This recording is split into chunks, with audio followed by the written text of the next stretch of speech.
আজ পর্যন্ত একটা সাক্ষী দাও, আমার দাদা থেকে শুরু করে আজ পর্যন্ত পাল্লেকার বুকের পাঁটা থাকলে একটা সাক্ষী দাও যে আপনাদের কারণে শরিয়াতের খেলাফ আমরা করছি।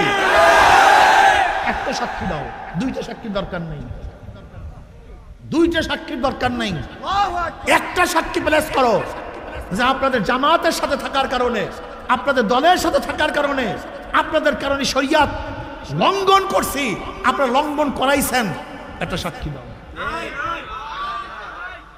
শোনো, তোমাদের আবেগ নিয়ে বিবেক নিয়ে আমরা তামাশা করি না, তোমাদের আবেগ এবং বিবেক নিয়ে ব্যবসা করি না, মনে রাখিও।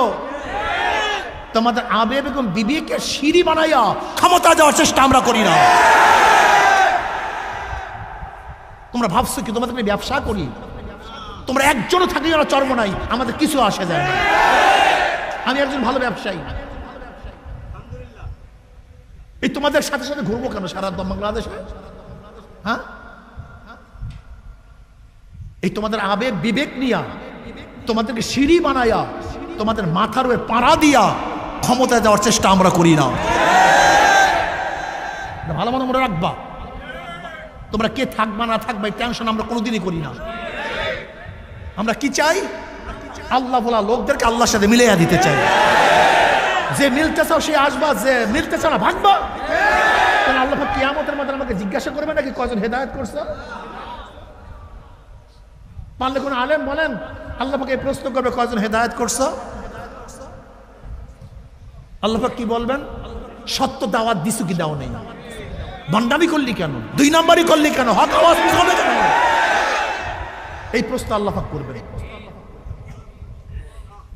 নবী নূহ আলাইহিস সালাতু ওয়াস সালাম আউয়ালুর রাসূল, ইন্না আওহাইনা ইলাইকা কামা আওহাইনা ইলা নূহি ওয়া নাবিয়্যিনা মিন বাদি। যার ওহীর সাথে আমার নবী আলাইহিস সালাম ওহীকে তুলনা করেছেন আউয়ালুর রাসূল, 950 বছর দাওয়াত দিয়ে মাত্র 40 জন বা 70 বা 80 জন লোককে হেদায়েত করছে। তার নবুয়তের কোন কমতি হইছে?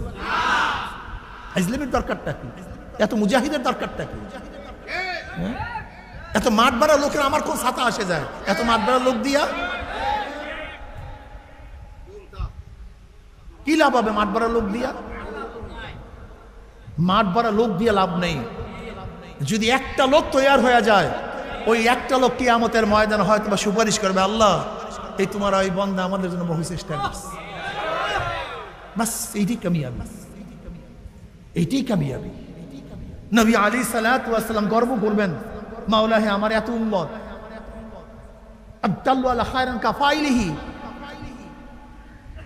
যদি দিনের দাওয়াত দিয়ে একজন মানুষকে দিনদার বানাইতে পারি, ওই ব্যক্তি জিন্দেগিতে সাথে আমল করবে, একটা অংশ আমল নামায় আসবে।